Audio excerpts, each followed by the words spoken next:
So, everybody in his or her place. We'll have some. We'll study some cases of the male genital system, and we'll start from the penis.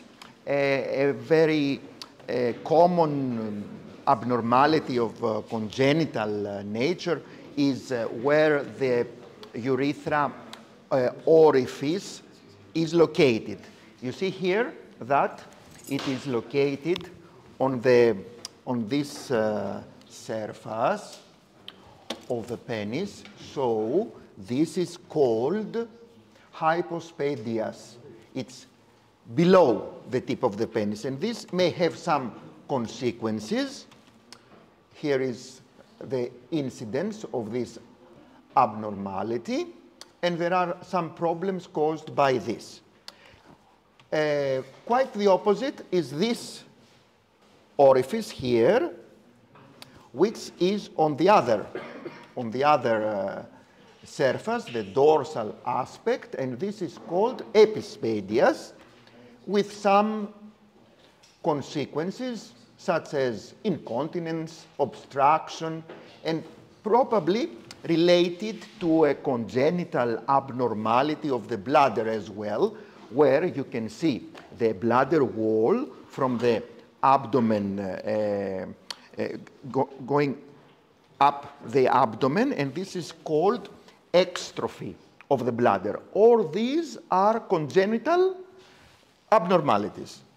However, now, if we have this lesion on the penis, you see, it looks like a macule. So you should take a biopsy, because what can this be? It could be some sort of balanitis.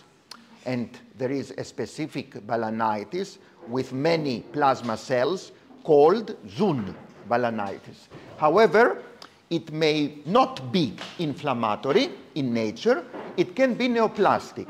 But since there is no invasion, if it is adequately excised, there will be no problem on the condition that the patient is followed up. So this form of dysplasia is an intraepithelial penile neoplasia known as pain. And when it is of high grade, this diagnosis is consistent with what is called Bowen's disease. So what do we see in Bowen's disease? We see a typical squamous cell occupying a part of the squamous epithelium, covering some structures on the penis, the balanus, or the skin that it is around the balanus, okay? And in many cases, all the previous congenital abnormalities we've seen, and sometimes other inflammatory lesions, not so often neoplastic lesions, can make hard the skin, and so it is difficult to take the skin and see the balanus, and this is called phimosis, okay? The development of scar tissue, possibly due to inflammation, but also due to what we saw in the first two cases. Yes? So here we have balanitis. You don't know. You don't know with the eye, clinically. You have to take a biopsy. If it is Bowen's disease is neoplasia. They are different, these two. Yes, they are different, because in balanitis you see inflammatory cells. And if it is Zund balanitis, you see many plasmacytes. If it is dysplasia and intraepithelial neoplasia, you see atypical cells without significant inflammatory cells present. Okay? So this is one form of pre-invasive neoplasia known as Bowen's disease. Interestingly, when there are multiple such lesions in the area, this is called Bowenoid papulosis, and it is not so related with cancer as Bowen's disease. And sometimes when we see atypical cells within the squamous cells of the lining epithelium, we have to rule out a melanoma, which is not of epithelial origin, or we must rule out Paget's disease, which is an intraepithelial adenocarcinoma. So, if you see atypical cells in the squamous epithelium lining the area, the first you think is Bowen's disease, which is a lesion of squamous epithelium, the normal epithelium being there. The other is a melanoma, in situ melanoma, and the other possibility is Paget disease, where the malignant cells are adenocarcinoma.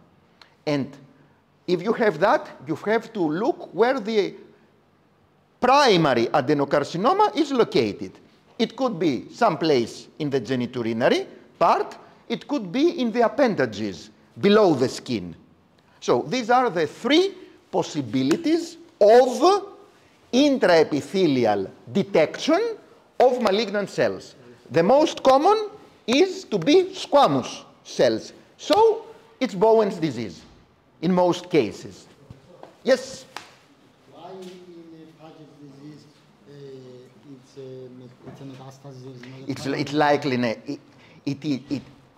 most possibly, there is an underlying invasive carcinoma. However, this is not direct invasion to erode the mucosa. It's some sort of intraepithelial spread from anatomical structures of malignant cells. That means the malignant cells reach some anatomical structures and they spread intraepithelial, in the intraepithelial compartment, without invading. It is an intraepithelial spread, not an invasion. However, we have foreign cells, malignant cells, within the squamous epithelium. They are not of squamous origin, though. They are adenocarcinoma cells. But they can be in situ adenocarcinoma created there?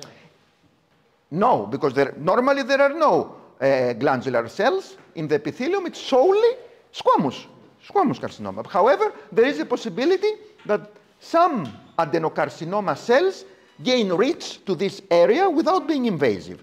But always when you have such adenocarcinoma cells, always look, because there must be an invasive adenocarcinoma someplace, in the prostate probably, or in the appendages of the region, of this anatomical region. And of course we have, so this is the invasive squamous cell carcinoma of the penis, which is similar to the squamous cell carcinomas in other sites that we have already examined, and we grade it, and we have the staging. And the staging, of course, it has to do how deep it invades the tissues under the epithelium, and it is very important to have to see if there are all those vessels around the urethra or in the two other structures forming the penis, which when these vessels are filled with blood, you have the erection. In malignant tumors, these vessels, what are they called? Corpora. Yes, there are three of them. One is around the urethra, and the other two are nearby.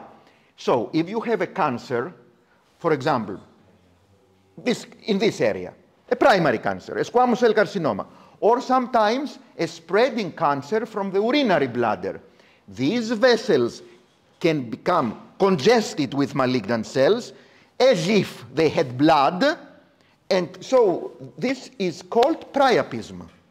And it causes pain, and the penis is in constant erection. Why? Because all these vascular structures are filled by carcinomatous cells. Fortunately, it's not so common, this priapism. So, this is the squamous cell carcinoma, invasive, and of course you see how the prognosis is affected by the lymph node metastases. They are numbered and where the positive lymph nodes are located.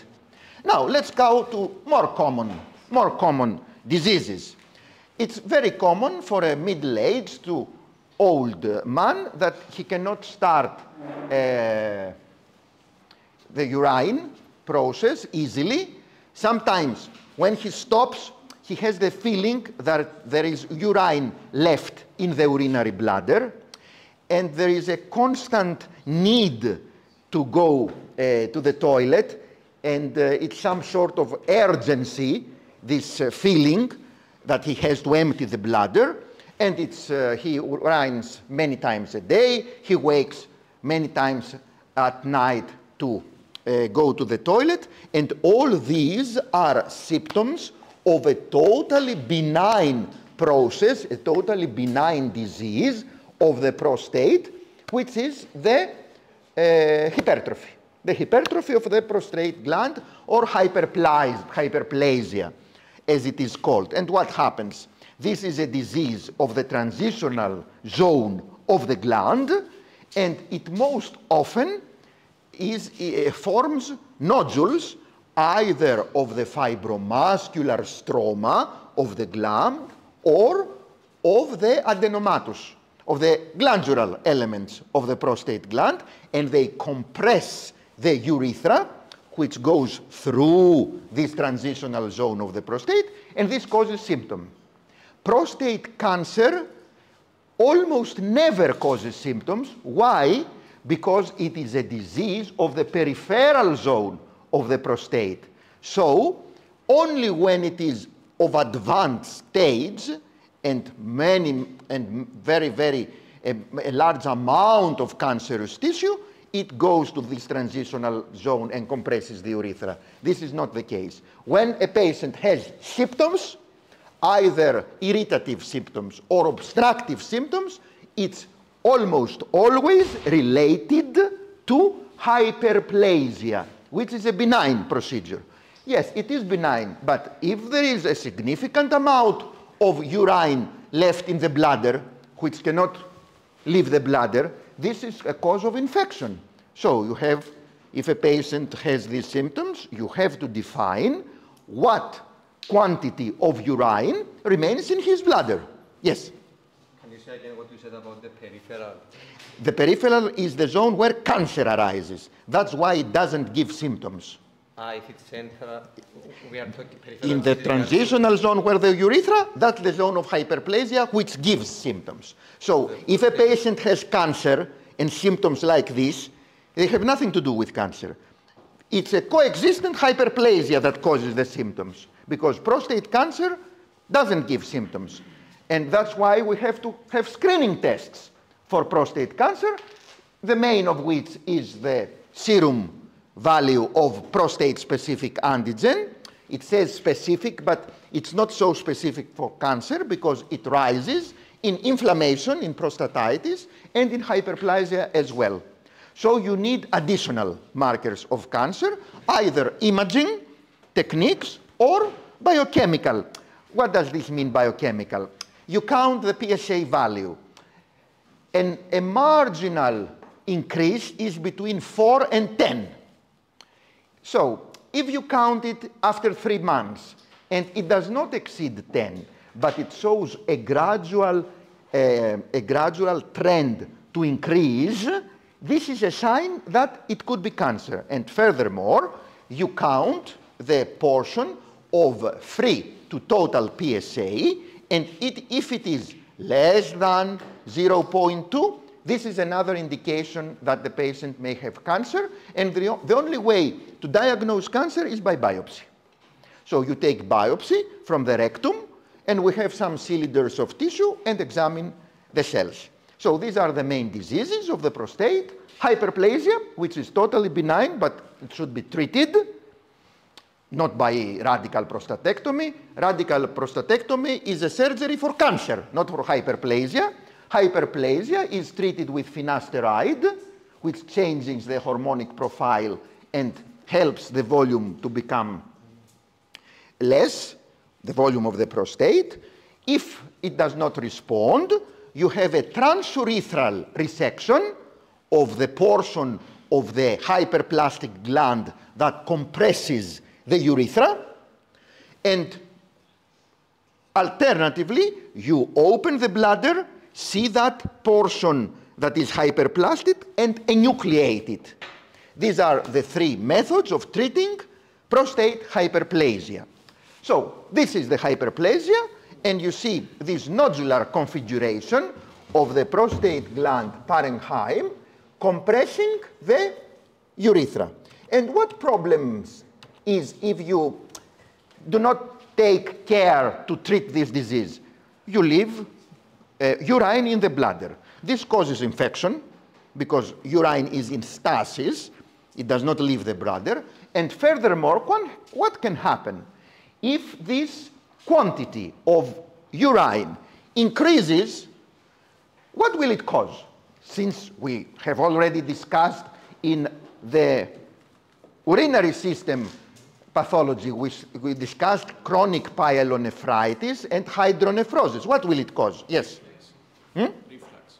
Reflux. So both ureters will become dilated, both renal pelvises will become dilated, and both kidneys will eventually be destroyed by a neglected benign process, such as hyperplasia. So when there is hyperplasia of the prostate, you can see, because it's the rectal examination, which checks the peripheral zone of the gland, so it is a good examination if it is hard to have a suspicion that cancer has developed. However, it also checks the volume of the gland, the digital examination from the rectum.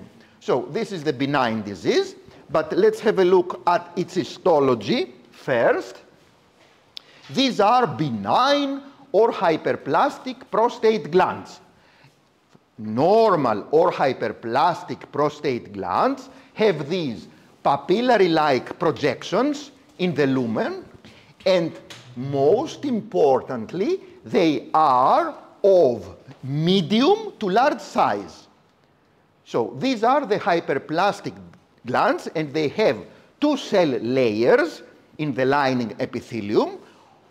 One type of cells is the one that looks at the lumen, and these are the acinic cells, the acinar cells, and the others are close to the basement membrane, and these are basal cells.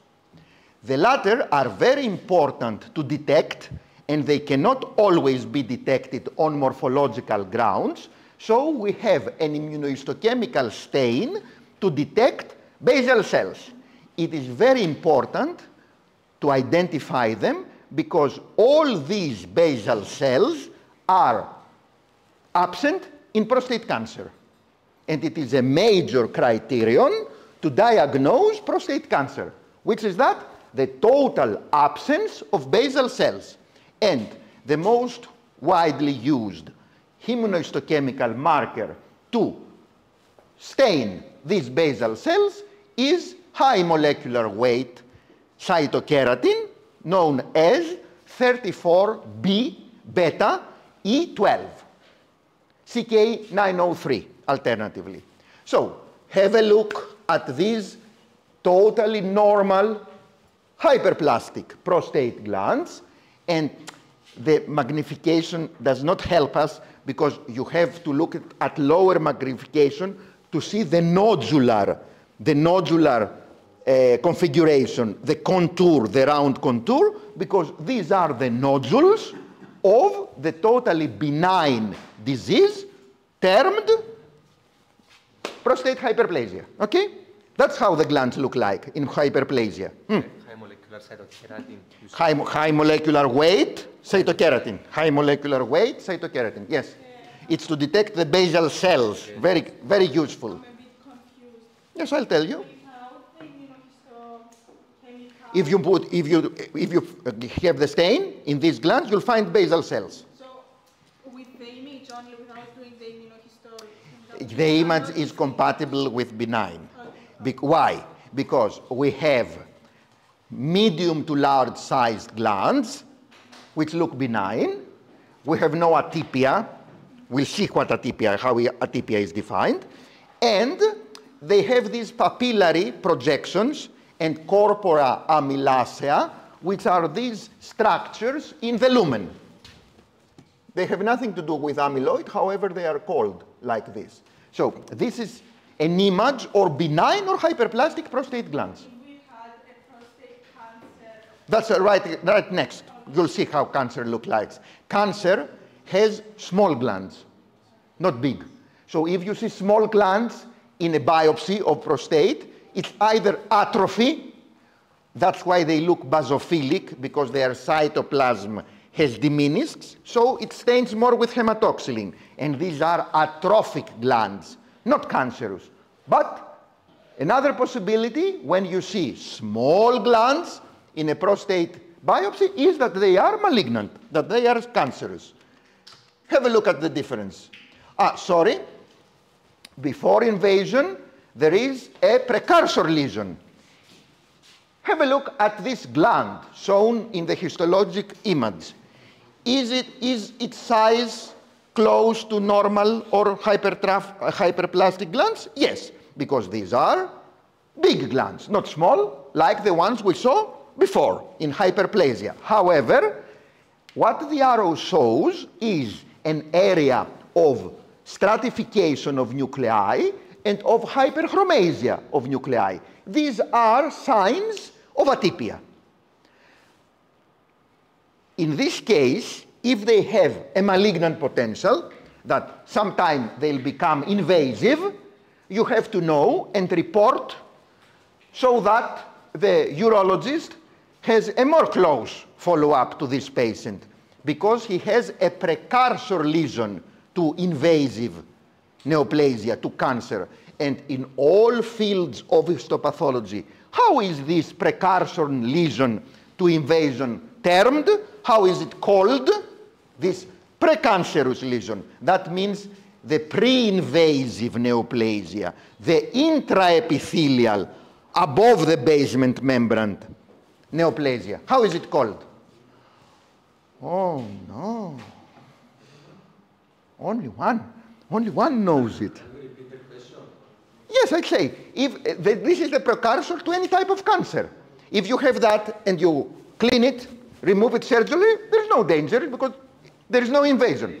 What is it? Pre-neoplastic lesion. The pre-neoplastic, the pre-invasive lesion. It is neoplasia, but it is within the epithelium. It has not broken the basement membrane to invade the stroma where vessels are. How is it called? Oh, no. Know it? I think so. Tell me. Is it in situ? Yes, it's in situ carcinoma, or more commonly dysplasia.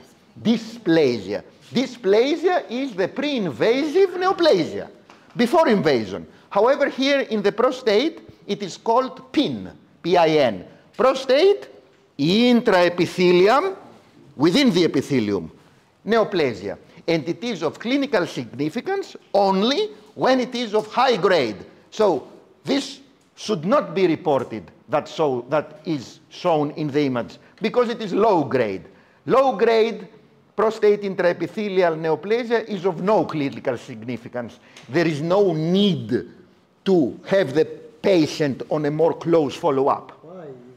You ask them. They made the researchers and all told us, do not report low-grade dysplasia. It's useless, apart from this point, of course, because if you have low-grade dysplasia and you check the patient, there is another motivation, not a scientific one, to detect cancer. That motivation, no. Okay. Only high grade is important. If it is high grade PIN, then you should check the patient more closely. Come to the But isn't long grade more likely to the clinic, to the urology clinic. isn't long grade more likely to become high grade? No, it's not. No. It can live. It can regress. So this is prostate intraepithelial neoplasia. This is cancer. So pay attention.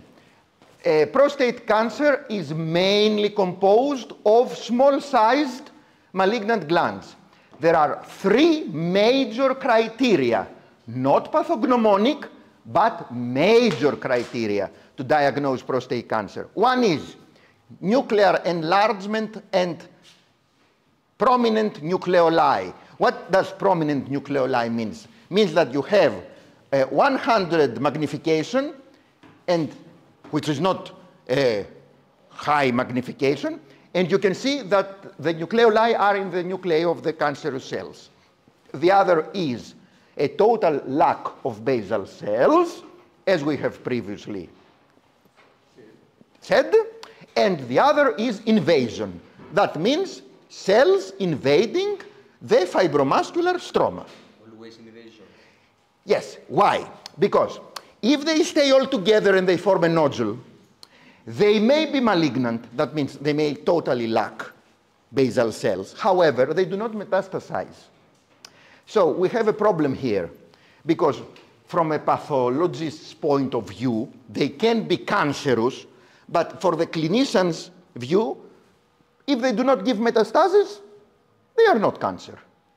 So it is very important to understand which prostate cancer merits surgical resection. Pay attention.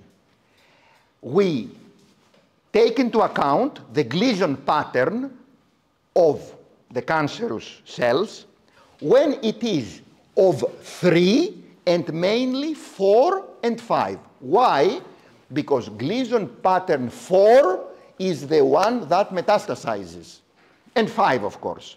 5 is totally undifferentiated. You have to prove that it comes from the prostate and not from another organ. Such undifferentiated are the cancerous cells. So, what we see here, this is Gleason pattern 4 because the glands are fused. They are not separate, one malignant gland from the other. If they were separate, that would be Gleason pattern 3. Would that be clinically significant? Only when all the prostate is filled with cancer and where there is a significant elevation of PSA. And when the patient is not too old. Why?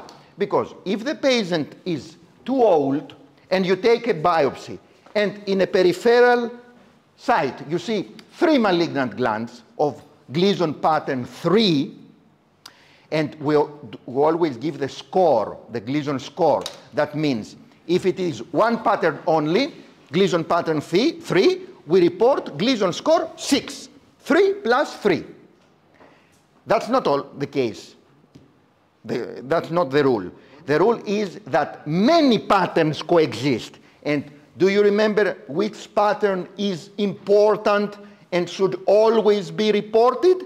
Pattern 4.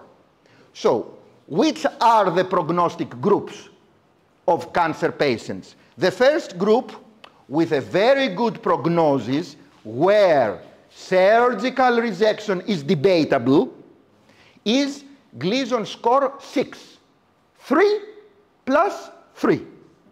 In this case, if the patient is old and he has respiratory problems, circulatory problems, it's no use for him to have the stress of a surgery for a cancer that has very, very limited metastatic potential.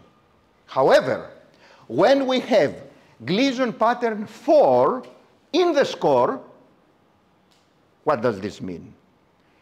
Gleason score 7, either with a predominance of pattern 3 and pattern 4 as a secondary pattern, because it's different to report a Gleason score 7 with pattern 3 predominating and pattern 4 being less than to report Gleason score 7 with pattern 4 predominating and pattern 3 being less. Why? Because the metastatic potential is related to Gleason pattern 4. So, the more pattern 4 you have in the cancer, the more risk for metastasis. So, this Gleason score 7 has 2 subgroups. One is Gleason pattern 7 with the predominance of pattern 3, and the other, which is more dangerous, is Gleason pattern 7 with a predominance of pattern 4, which is the one that has the metastatic potential. And after that, we have a fourth group, which is Gleason score 8, either 4 plus 4.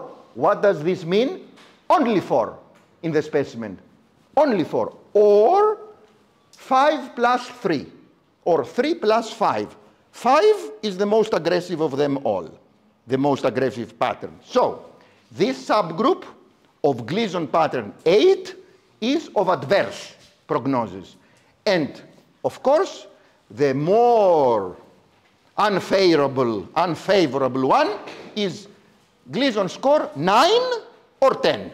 Either 4 plus 5, 5 plus 4, or 5 plus 5.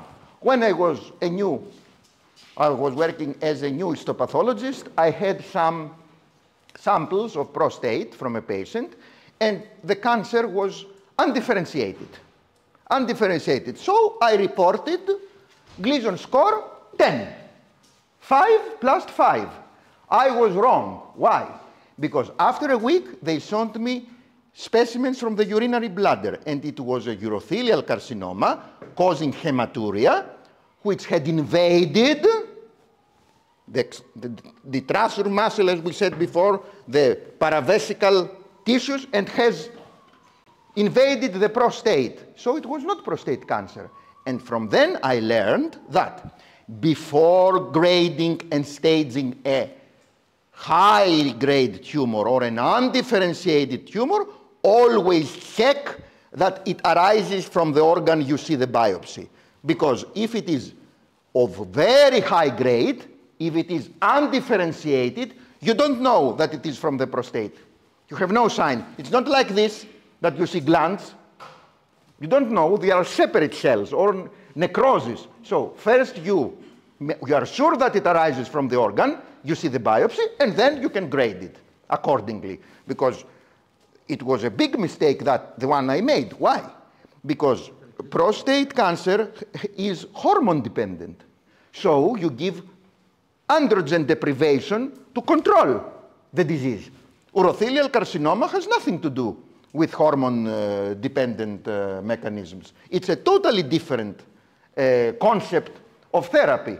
Fortunately, the urothelial carcinoma gave hematuria, so I understood my mistake, and of course I didn't try to hide it, because what is that you must do is treat the patient correct, not leave the responsibility from yourself. So I said, I made a mistake, but now I know, let's have the correct therapy for the patient. Professor, yeah. Only the one who does not work does not do mistakes. One who has nothing to do, who does not work, he makes no mistakes. No mistakes. He's perfect. Why? Because he doesn't practice medicine. That's why. No. Which one of the two has the worst prognosis, the 10 or the other one? Well, I think bladder is worse. Because despite it being undifferentiated, prostate cancer somehow is hormone dependent, nevertheless. You can control them. You can control somehow. Of course, it's a severe disease. So these are the cancerous cells, and you see some mitosis. This is a typical one, and the pronounced nucleoli. Yes? I can understand how the Gleason score works. Yes. It works whether there is a constituent of pattern 4. That's the clinically significant. Here that we have these fused glands, we have to report pattern 4 in the biopsy. Either predominating, it depends how dispersed it is, where you see it, or subordinated, or a secondary. So, what does the clinician think? He has a carcinoma with metastatic potential. Is it confined to the prostate? Let's check the bones. Have the scanning. Let's check the lymph nodes, the inguinal lymph nodes. If they are tumor-free and the disease is confined in the gland and it has metastatic potential because it has a pattern 4 constituents, then you go and go surgery. And resect the gland. Okay. And how will you understand the symptoms? We said that prostate cancer does not give symptoms. How do you check? For example, there is an old man who hurts in his back. You say it's degenerative osteoarthritis. No. Always check the digital examination of the prostate from the rectum, because if it is very hard, that's prostate cancer, which has given bone metastasis, and it's a terminal disease. In this case, it's no use having surgery. No use. You have medication. So, how else can you tell if there are metastatic? In many cancers, metastases activate osteoclasts and absorb the bone. So, what do they increase in the patient's serum? If the bone is absorbed by osteoclasts, what is increased? Calcium. However, in prostate cancer, most metastases are osteoblastic. That means they activate osteoblasts and form an irregular new bone. In this case, what biochemical marker is compatible with osteoblastic metastasis? Huh? Not parathormone. No. That's a hormone. No. Alkaline phosphatase. It's the same that we discussed in cholestasis. However, this is a different isoenzyme here that has to do with activation of osteoblasts. So he tells you that he hurts in the back. You have the digital examination of the prostate and it's hard. You see that alkaline phosphatase is increased. You need a biopsy to confirm the presence of cancer. Yes? In this case, will the patient have hypocalcemia because of the formation of the new bone? Or? No. No, I don't think so. What is clinically estimated is hypercalcemia when the metastasis is of the osteolytic type. Yes. So that was prostate cancer, and we'll discuss more in our lab next Tuesday. Here is the testis. A sudden pain in a young patient means torsion. You see the hemorrhagic infarct? All the testis is necrotic because it rotated round the spermatic cord and the spermatic vein was occluded. So what color is the infarct? Red. It's hemorrhagic infarct. So that's an emergency. And here you see that there is no blood in the necrotic testis. This is atrophy. Sorry, no time, because we have to leave. Χριστό, δες λίγο ότι έχουν ανοίξει το αμφιθέατρο και θα κατέβουμε αμέσως μετά για το μάθημα στους γιατρούς, τους Έλληνες. Λοιπόν, μπάρει και το ανοίγουμε και περιμένουμε να έρθουν και πάει και τέταρτο, μετά πάμε και ξεχρονίσουμε εκεί πέρα. Πες, ανοίχτε το, μην τα λέμε τα ίδια και τα ίδια. Όταν έχω εγώ μάθημα, θέλω 10 λεπτά νωρίτερα από την ώρα. So, we have the atrophy here. Why is one testis atrophic? Because it has not descended in its proper environment. So, this is cryptorchidism, which is a risk factor for a germ cell tumor to be developed later in life. So, this is the atrophic. And here we have some problem with all the testicular tubules because they have no germ cells. Perhaps the patient is taking intense chemotherapy, he has a leukemia, so all rapidly dividing cells are killed by the regimen, and you see aplasia of the germ cells in all tubules. We'll discuss the patterns of male infertility, hopefully next Tuesday in our lab exercise. Now, here is one type of germ cell tumors, the seminoma. It's lobulated macroscopically, and here are the seminomatous cells, which have abundant clear cytoplasm due to glycogen accumulation. So they are Pas positive. They also have some septa with immune cells, lymphocytes, which is a diagnostic feature of seminoma. Seminoma is the germ cell tumor in the adult which can be encountered as pure, as only seminoma, because as far as non-seminomatous tumors are concerned, they most often are mixed between themselves and seminoma and the non-seminomatous types. But this is a pure seminoma. You see the seminomatous cells.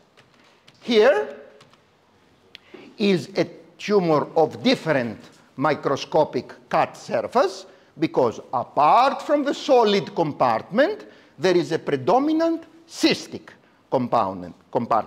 This is not compatible with seminoma, at least of a pure seminoma, because here we have a mixed non-seminomatous tumor. Always, before surgery, we measure the tumor markers in the patient's blood, and we detect LDH, because if it is increased, we have a sign how big the neoplastic, how many the neoplastic cells are. This is what LDH shows. If it is very increased, we are afraid that the tumor has already metastasized, and check the retroperitoneal region mainly, as well as the liver, the lungs, for hematogenous spread. And the other is alpha fetoprotein, which is mainly increased in yolk sac tumor and embryonal carcinoma. And another very useful tumor marker is beta subunit of human gonadotropin. It's the same marker that makes the pregnancy test positive. So if there are some single syncytiotrophoblastic cells, these are cells of the placenta, because germ cells tumors have structures either of the embryon or the extraembryonic tissues. So if any tumor, any germ cell tumor, has some syncytiotrophoblastic cells dispersed, they secrete BHCG, and so they give the pregnancy test positive in the patient. It should be discriminated, however, from a choriocarcinoma component. How can you tell when you see the level of the increased HCGH? How much it is increased?